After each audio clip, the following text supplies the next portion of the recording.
If you're looking to apply to dental school in 2024, or you've got a nephew, a brother, a neighbor who needs some help, then this episode is just for you.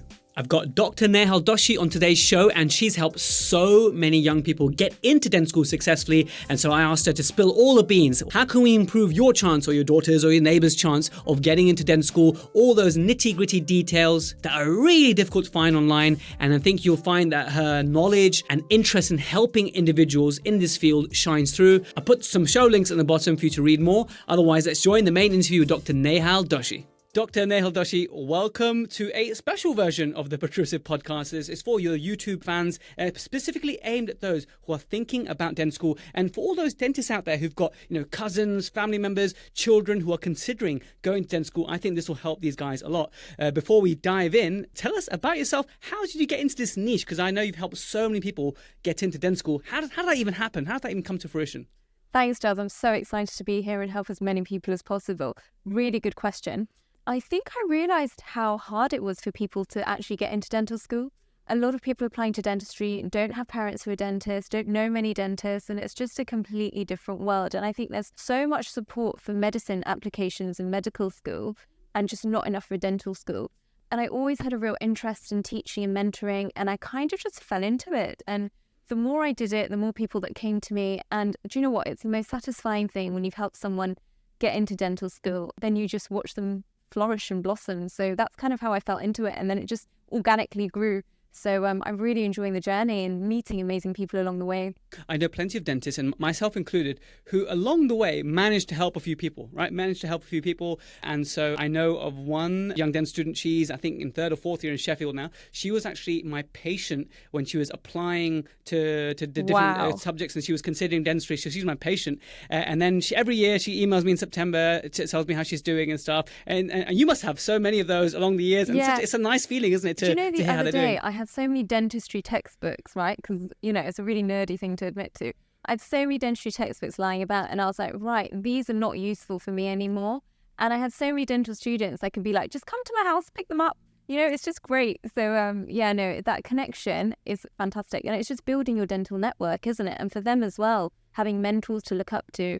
So, it's amazing. Just tell us about where and when did you qualify, and a little bit about yourself day in, day out, before we go into the details, answering exactly those questions which everyone is wanting to receive about getting into dental school.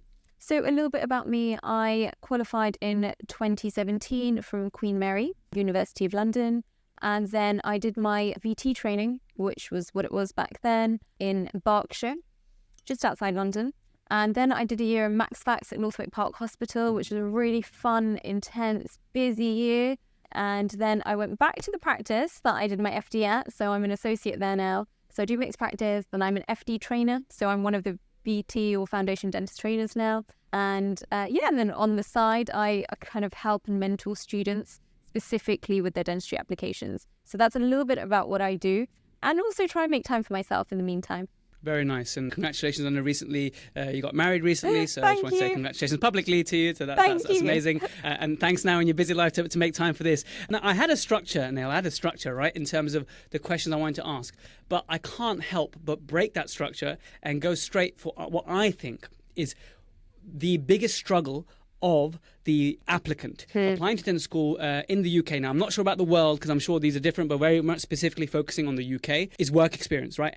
We know it's essential. These people watching, listening to us right now, they know that this is super, super essential. In any work, in any sphere that you go into, you need to figure out, is this right for you? And so we can talk about that a bit later. But in terms of getting the work experience in the first place, when I was applying dental school, it was really easy. I managed to get 2-3 places, and I just feel things have shifted since COVID. And my own practice where I work, they have a point blank policy that, no, you cannot shadow. The only people who come and shadow me are actually qualified dentists. They will not allow students.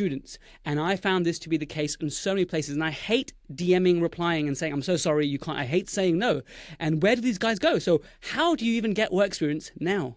Do you know what? That's a great question. Great question. I totally agree. It's really hard, especially since COVID. Practices have tightened their policies. And it's also been a really easy way for not allowing work experience students to come in, because actually letting students in into your little world, each practice is its own world, it's a huge privilege as well for the student. Few things I would say.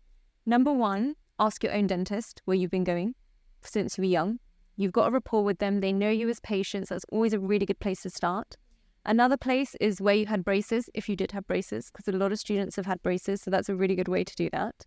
The other thing I would say is that some practices are still offering work experience, but they're being very, very selective. So no one's going to advertise that, hey, we do work experience, come and shadow us. No one's going to do that.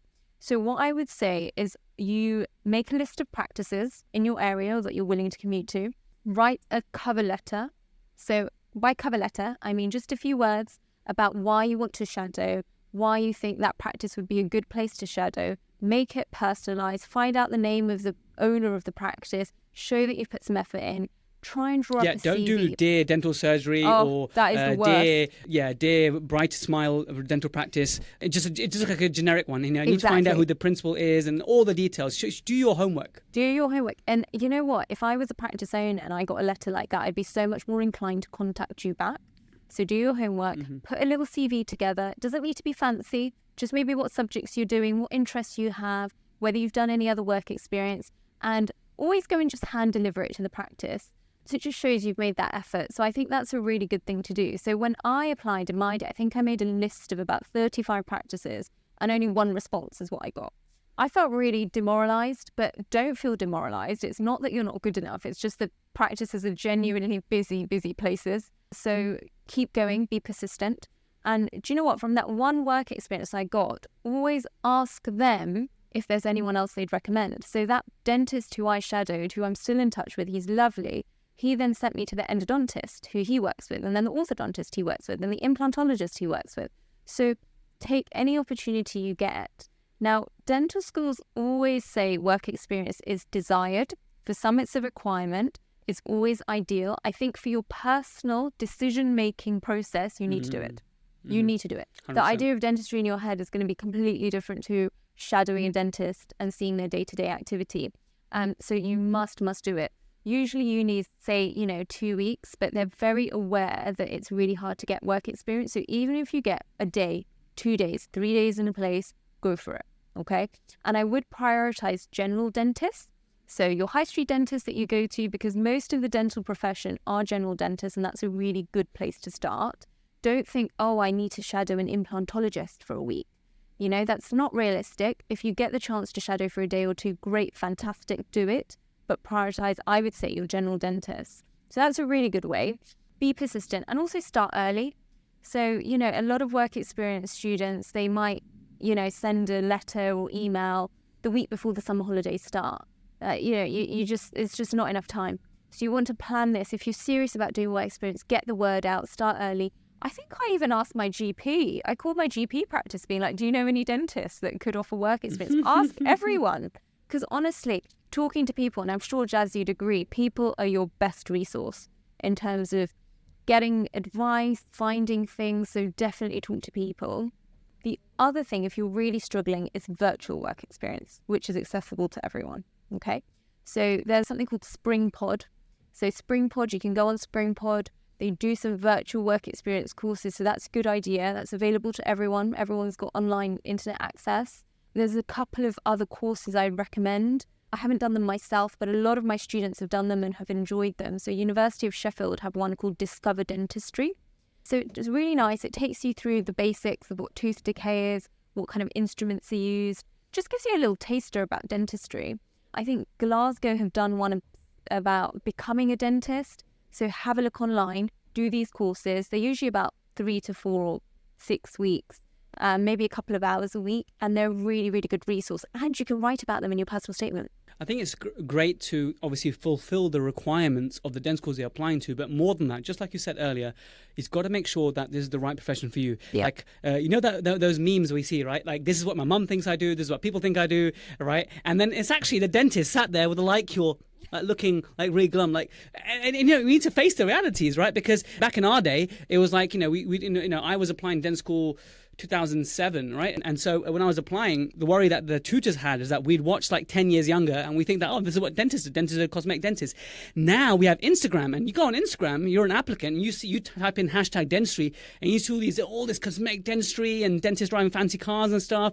That is so far from the reality, and you need to get a reality check. And the only way you can get that is by going to a mixed practice, your local friendly high street dentist, and seeing them struggle with a difficult extraction, seeing them face a 5-year-old who's just crying, throwing a tantrum, seeing the nurse call in sick, so suddenly everyone needs to work twice as hard. All these real things I think is so important. Yeah, I'm so happy you mentioned Instagram, because Instagram is literally giving people such a false impression of what dentistry is, and it's also making normal dentistry not as appealing.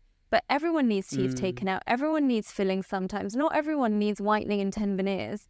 So, you need to remember general dentistry is your bread and butter, and you need to be really, really, aware of what it is. So definitely prioritize those. Don't just run to, the cosmetic practice down the road to be like, I want to shadow you. Of course, do that as well. That's amazing work in its own merit, but you need to have an appreciation of general dentistry. You reminded me of a question, actually. I had this perception, because I've actually sat on the panel interviewing. So I was in Sheffield, I was like final year, and we were interviewing dental students, prospective dental students, right, to get into dentistry. And I just felt as though one of the taboo things that an applicant could say is, I'm really interested in Botox, and I'm really interested in cosmetic dentistry, I'm really interested in veneers. That's going to hinder your chances of getting to dental school. Is that still the case? Do you feel that? Really good question. I think it's so hard because a lot of that stuff is in everyone's face, especially these 16, 17-year-olds that are always on, TikTok is huge as well these days. And TikTok is all about, the crowns, veneers and this, that and the other. I don't think But the people who sat on the other end, the interviewers I was with, these are professors, they are so far away from the cosmetic dentistry that you can't even believe. They're so out of tune with that. Yeah, no, really good point. And I think sometimes you have that, but I think generally a lot of dental schools are aware of what's available and what students and applicants are exposed to. I mean, I wouldn't start that as your opening. That's why you want to do dentistry. But I think having an appreciation of, what dentistry encompasses. And yes, that is one aspect of dentistry, being able to offer Botox, being able to do cosmetic work, but then giving equal kind of precedence to the need for general maintenance dentistry is also important. So I think there's no harm in showing that you are aware of what the profession involves. But I think, appreciating that the health comes first is important. Well said. And just the last thing on work experience, I think you gave some fantastic resources there. But if I was an applicant now applying for dental school 2024, I would wear my best suit. I would go on a lunch break to the local dental practice, okay, to make sure that they're available. I would take a box of chocolates, okay, and a cover letter in an envelope, okay, and I would see the receptionist, present the receptionist, okay, the chocolate first, then be like, hey, you don't know me, but I'm this years old, I'm 16, 17 years old, and I would love to spend a day with you guys. Is Dr. Gulati here today? I would like to give him this letter, please. Okay, how could she say no? She'll pick up the phone. She'll say, listen, someone's here to see you. I think it's important. Come down. Listen, people love to be made to feel important. People love to feel valued. And this is what you need to do. And do you know what? Honestly, most dentists, we genuinely want to help people. And I think if you go in with that attitude, looking smart, looking like you've made an effort, you can't go wrong. And maybe give it a box of chocolates at the end once you've finished as well. Don't you think dental kitchens and staff rooms are the unhealthiest places? Like, I know my practice, I put anything there, it's gone.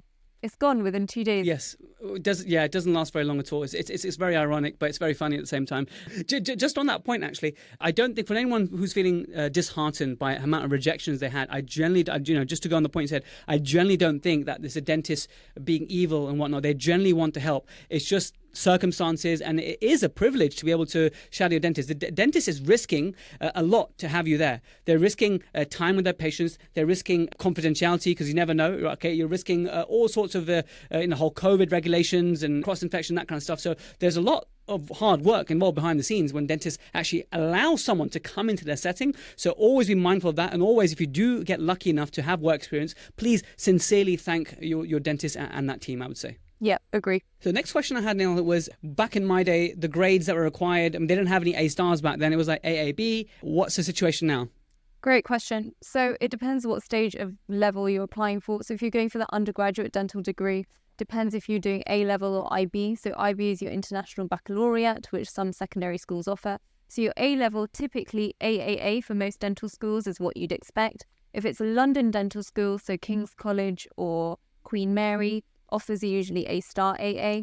I won't be surprised if more dental schools start moving towards A-star AA, because it's just the competition is so fierce and grades are a really easy way to, separate people out. So that's what you'd be looking at. For IB, usually you take 3 subjects at higher level, 3 subjects at standard level, and you end up with a number of points, so not a grade. So the dental schools will specify the minimum number of points that they want. But there's a really good website, right, called the Dental Schools Council website.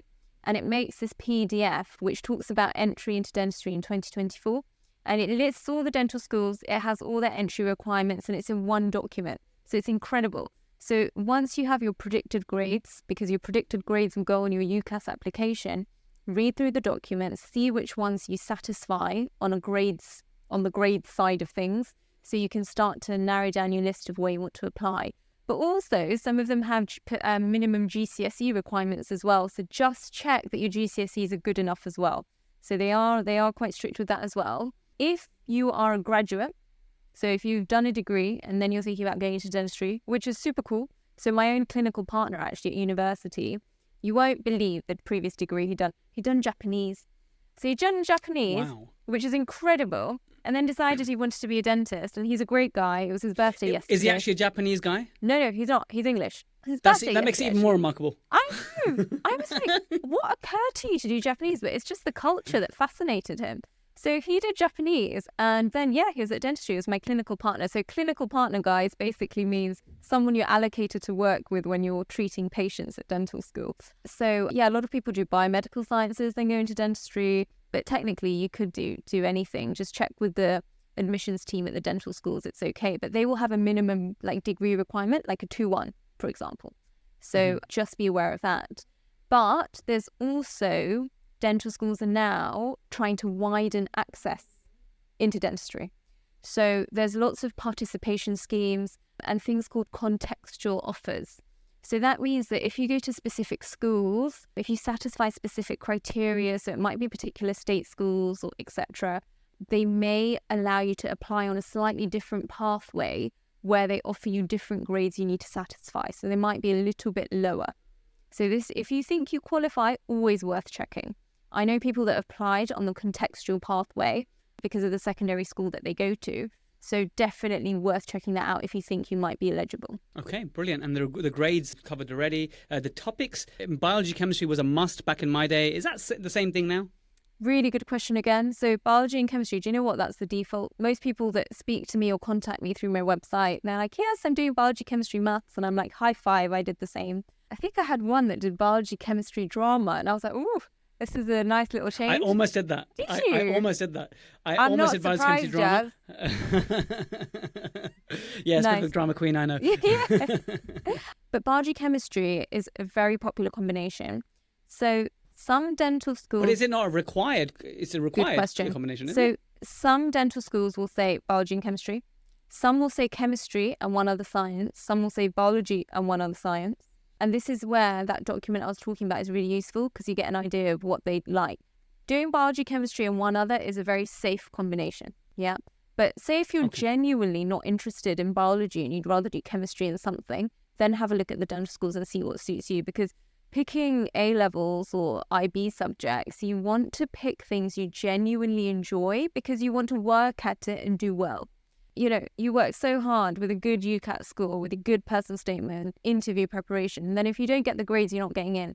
So your grades are so, so important, and so many people forget that. So you want to make your life easier. I think I did, so in my day, did you have AS levels and then A levels, Jazz? Yes. Yes. So I did 5 AS levels, right? I don't know what possessed me. So I did biology, chemistry, maths, further maths, French. Then I thought to myself, well, why am I doing 5? And I dropped 2, and then I did biology, chemistry, maths, A level. And I just realised because it's so dense, these subjects, having more time to focus on them and do better at them is much more important. So don't feel like, oh my goodness, I need to do 4 because, you know, I can handle it. Yeah, you probably can, but you're better off doing 3 and doing a better job and getting higher grades, in my opinion. And also, general studies doesn't usually count as an A-level. The other thing I see a lot is EPQ. Have you heard of EPQ? You might have seen it it's like an extra project they do, right? Yeah, exactly. That's it. It's called an extended project qualification, and some people do that as like a 4th A level. And it's like a mini dissertation. So you can pick a topic that you're interested in. And technically, if you're applying for dentistry, most people would pick a topic that's related to dentistry. So I've seen EPQs on all sorts of random stuff like implants in rodents or, water fluoridation and that kind of stuff. Yeah, just literally such random stuff. And you write a big thesis on it and then you present it. But it also gives you something to talk about in your personal statement. So if you're doing an EPQ as an additional to 3 A-levels, I think that's very much manageable. But yeah, grades-wise, subjects-wise, biology and chemistry is usually ideal. I like your advice about, maybe going wholeheartedly in fewer subjects rather than spreading yourself and really stressing yourself out. Very much in tune with what I did. I had 4 AS levels. I went on to 3 A levels. And admission, I smashed my AS maths levels so hard that I only needed, by the time it came to C4, I only needed 13 out of 100 to get my A.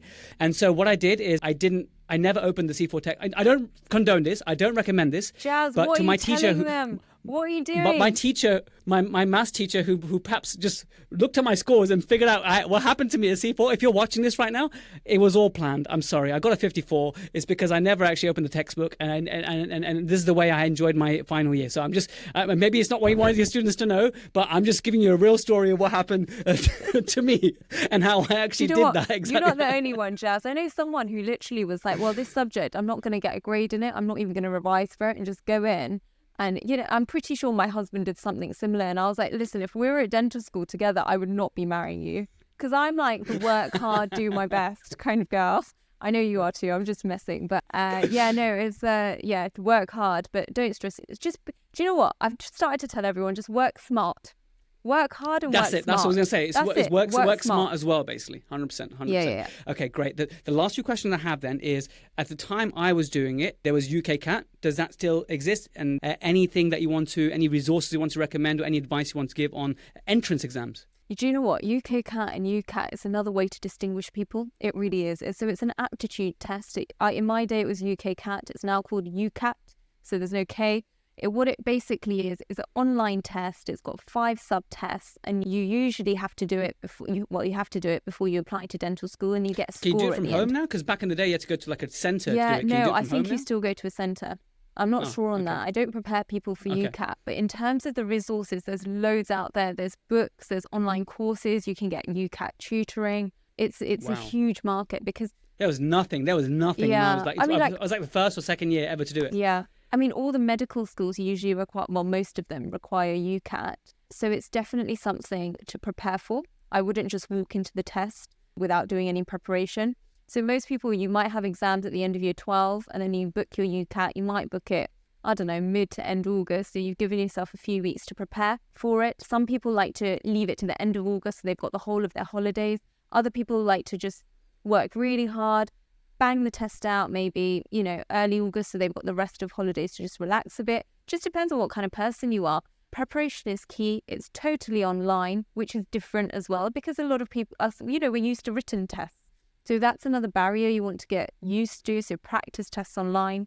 The actual... Nehal, I just want to point out, it was very interesting what you said there, prepare, because back when I was doing it, because it was such a new thing, that the tagline was that it's an aptitude test. You can't prepare for an aptitude test, right? Do you see what I mean? But I know that it'd be silly not to, because you're so competitive. You want to give yourself any edge you can, and so that you would. But it's interesting that the logic of the test is that you can't prepare for it in a way. You know what? You're totally right. And if we actually did a study on people who prepared / people who didn't prepare, and then scores and outcomes, it would be interesting to see what would actually happen, because it's a huge market, this UCAT preparation. There's books, there's courses, there's tutors, there's loads of stuff. So look into it, speak to people that have done it recently, and I think the UCAT website also has some practice questions and tests, so definitely use that resource as well. Go to the website, it's got a lot of information. Book your test in early, and again, don't be disheartened whatever happens. And don't get into the whole, what'd you get? Because, that can be demoralising as well. You just focus on your own game. I was told that when I was interviewing in Sheffield for prospective students, the kind of way they did it is that if they really can't pick and they've got 40 applicants, they're all very, very similar, and they only had 10 places, then that's the very, very last thing they might just do to decide, basically. So it's not like a super important thing. I was told it's like just one more thing that might just edge you in. Is that still the thinking behind it now? Yeah, really good question. Again, different dental schools treat it differently. Some will use it as a screening tool right at the beginning. Some may use it as, at the final stages, making those different decisions. So I think there's no one way which every dental school uses it. Everyone uses it slightly differently. I think it's just one other thing that might separate you from other people. Obviously, do your best, but also remember there are other components to your application, so don't be too disheartened. And they always release the test statistics afterwards and the average scores and things, so you can get a good idea of where you were.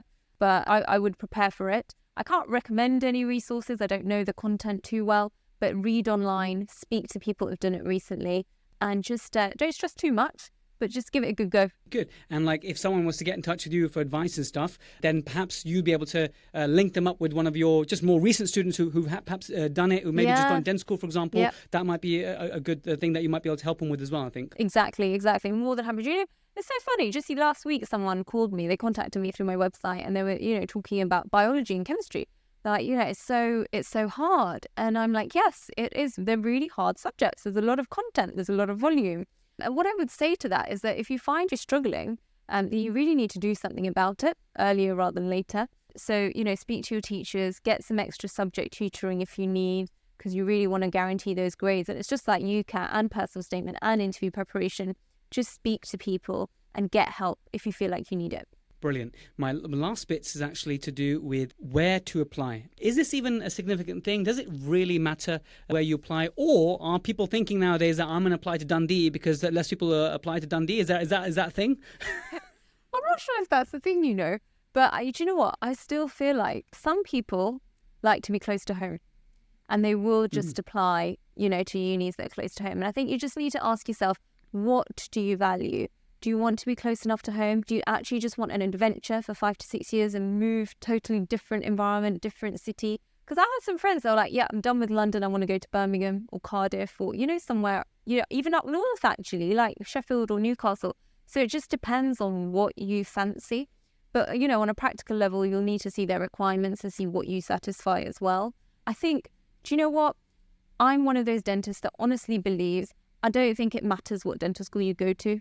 You come out with a BDS and, if people want to have hierarchies, they can have hierarchies. But if you've got a BDS, everyone's equal, I think. And the main thing is getting into a dental school, and every dental school is good and you will get a BDS. So I would keep an open mind, actually. Have you ever read the book David and Goliath by Malcolm Gladwell? No, but did he write Blink? He did. He did. That's on my bookshelf upstairs. My sister's like, you have to read this. I love everything by Malcolm Gladwell. Okay. One of the books here, David and Goliath, one of the messages, he had lots of different messages, but one of the messages was that it's better to be a big fish in a small pond than be a small pond in a big sea, a big ocean, basically. And I've experienced that firsthand, in my DCT when I was at Guy's. There was postgrads, there were so many others, and the DCTs didn't get the cases and stuff. But when I was at DCT2 in Sheffield, I got to do retreatments under microscope and stuff. And so sometimes, bear that in mind, that sometimes if you want to apply to a big school just because it's a big school with lots of students, you have to think about how that might impact you on a smaller level. So don't be, it's a tough one, but I think your advice is the best, that where do you think you can live for the next 5 years as a livable city for you? That is, if you want to be close to family, then pick one close to family. If you want to be far away from family, then purposely pick one far away from family, right? So, whatever rocks your boat, don't get too hung up on choices. Just pick some locations, pick some cities that you like the look of, I think. Yeah, no, I agree. And the other thing is, do you know what? You've just reminded me. Some courses are a little bit different to others in terms of how they teach you, like the teaching style, yeah? So there's something called problem-based learning with PBL, which is basically, rather than giving you the information, you're given a problem and then you need to go figure it out, read around the problem, basically. And I think you need to ask yourself, what kind of person are you? Do you think that would suit you? Does that excite you? Or do you feel like you want to go to something a little bit more traditional? And that's why each dental school will have their course outline online. So year 1 this, year 2 this. And also, how early do you want to see patients? Do you want to see what the course entails and see if that resonates with you as well, I think. Yeah, it's a great shout. So it's worthwhile doing your due diligence, and and even go if to you, open days. yes, absolutely. Forgot Check about out, those, is this the city that you can actually live in, and then as well as the course structure, having a look at what the requirements are to make sure that if you don't meet the requirement of that school, that's a waste of an application, right? You only get 4. Totally. Is that still the case? Exactly. You only get 4? Yeah, you get 4. Okay. And then some people will apply a 5th, like a random course, another one. But remember, your personal statement is still your dentistry, focused on dentistry. So let's talk about that. I'm mindful of time and whatnot, because we can spend hours, right? Because I know this is what you do day in, day out. We can literally be here all day long. But I want to give people enough of a flavor so that they know what they're doing. But I think ultimately, I want, for those who are serious, who resonated with you, and if you really want some help, I would encourage you to go to Nehal's website. Nehal, what's your website? So my website is www.tutoringwithdrnehal.co.uk. So there's a contact form on there. You can just ping me through there. I'll put that in the show notes anyway. But just so we can wrap up, personal statement, what are the guidelines that you give to your students, those asking for help in terms of writing? And I just feel as though a personal statement is not that read. Like, as being on the other side of it, again, interviewing, you get a few minutes to read it just before they come in.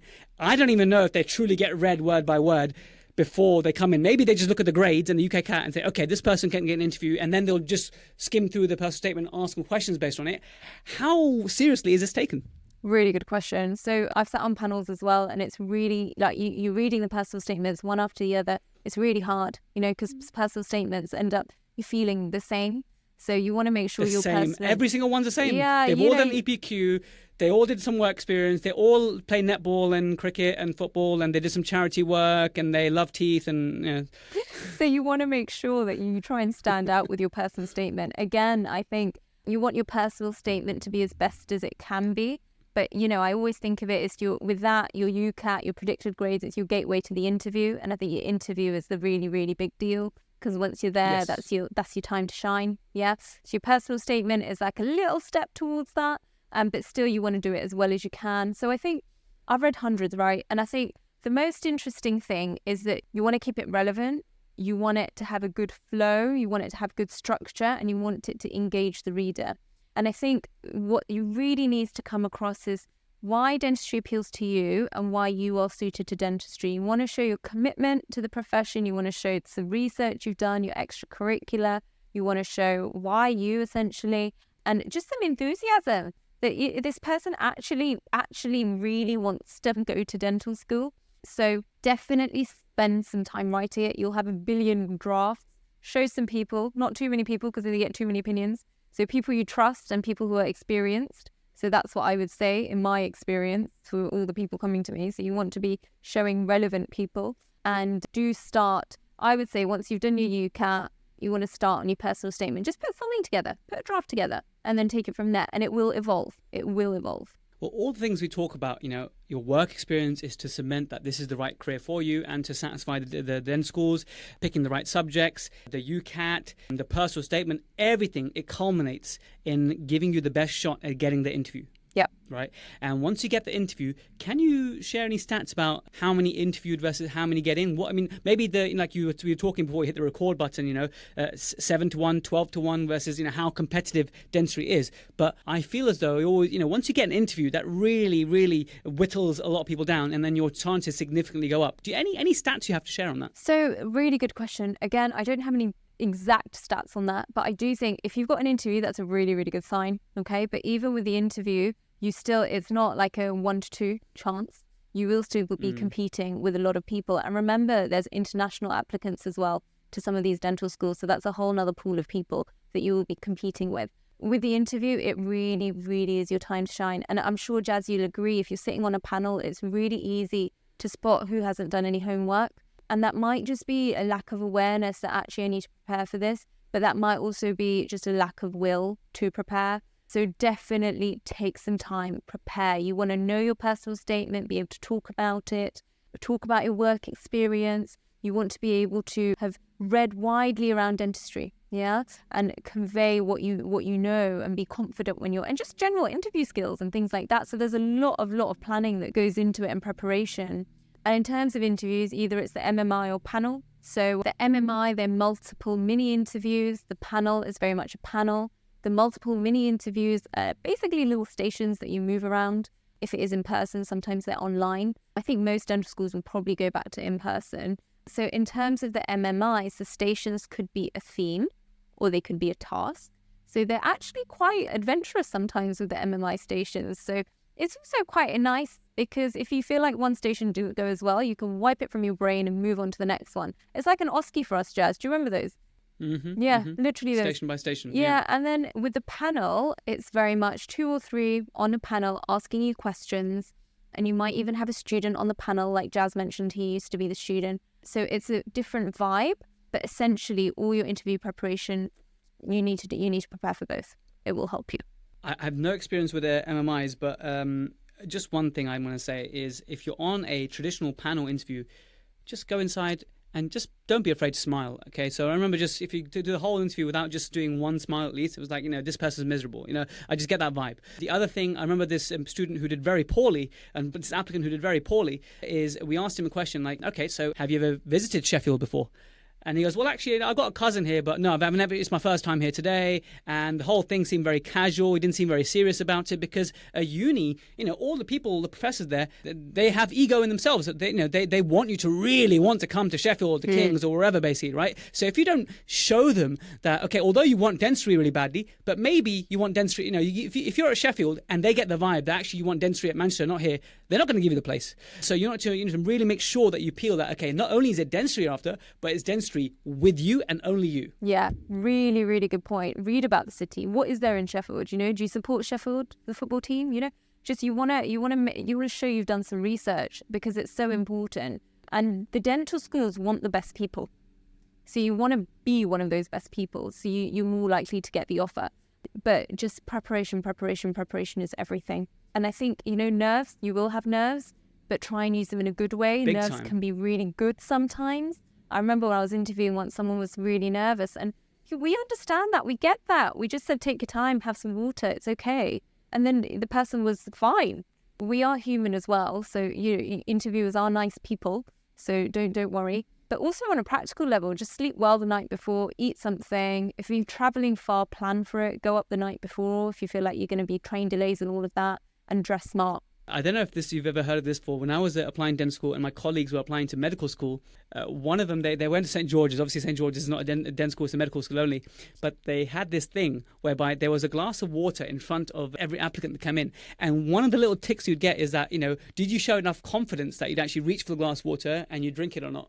Wow. So, cool, right? Cool little thing there, basically, right? So I don't know if any dental school does this, but, just be confident, right? Yeah. Grab that glass of water, that metaphoric glass of water, and drink it. That's your time to drink the water. It's time to put all the research you've done, crack a smile, and just show them yourself. Now, that earlier student applicant I referenced, he said that he didn't really visit Sheffield and he didn't give the vibe. It's totally okay they didn't visit the place, but he could have said, although I haven't been, I've been obsessed about reading about this place. I'm just amazed that your students' union has this. I could not believe that you have this. Today I've been walking around. I came a little bit earlier. I've been walking around. What a beautiful city. I didn't know it was built on 7 hills like Rome. Whatever, right? So exactly. It could have managed that scenario much better. I'm not saying lie, but I just think present yourself in a better way to show them that you're serious about that location. And now, Nehal, is there anything you want to add on that before I ask you about, is it a coaching element that you do for interviews? Yeah, so I think the way I look at it is mentoring. I think a lot of people, for them, it's the first time they've ever had an interview, and that's really daunting. I remember when my first time at university, when I got an interview, it was like, oh my goodness, I've never had an interview in my life for anything. Because you're at that age, you won't have. So kind of what we do is assist you with your personal statement, help you. We don't write it for you. We give you advice, we give you guidance, and we want to just help you mold something and create something that reflects you, but also just gets everything across in a really concise way. And when it comes to interview preparation, it's about preparing you for the different styles of interview, whether it's MMI or panel, depending on where you've applied, preparing you with what may come up, what's used to coming up, but also just giving you the confidence to go in there. And, we do mock interviews, so I might do a mock interview with you in an MMI style, panel interview style, to just give you a practice run before the real thing, to calm your nerves, and give you the confidence that's in you, but we just need to tease the confidence out. I think, everyone has the potential. I strongly believe everyone has the potential, and you just need to do the right things and help yourself to get in. back in my day, the kind of services that you offer and you're able to help didn't exist. So I think people should leverage that now. Obviously, there's a lot out there at the moment, but I just love that you are so dedicated to helping people who are applicants and whatnot. I love hearing about all the people you helped before. I'm going to put the website in the show notes. So if anyone wants to give yourself the best shot, put your best foot forward, reach out to Dr. Nehal, and I'm sure she'll help you a lot. For those of you who stayed all the way to the end here, thanks so much for listening all the way to the end. Nehal, thanks so much for giving up your time to talk about something that's giving back to the younger generation, right? Giving back to a new generation of dentists. Yeah, and I'll leave by sharing one thing. I think my principal told me. He was like, you should have 30% of your friends and, people should be people your age, you have a good time with, you laugh. 30 people should be people you look up to, that inspire you, and 30% should be people that you help and you bring them up. And I think, we've got such a big responsibility as dentists, and the work you do, Jazz, is incredible. And thanks so much for having me. It's been such a pleasure. You're very nice to talk to, and your energy and your enthusiasm about this. So thanks so much. So guys, please do reach out to Nehal, and thanks again for watching all the way to the end. Thank you so much, guys, for listening all the way to the end. I realized I didn't actually introduce myself at the beginning of the episode. My name is Dr. Jazz Gulati. I'm a general dentist, and I like to put out content for dentists, but I thought I'd do something for prospective dentists, the dentists of the future, and that's you. So I hope this episode goes a long way in helping you achieve that status. And of course, if you found this helpful, please share it. Please give it a thumbs up, give it a like, and comment below. Thanks so much.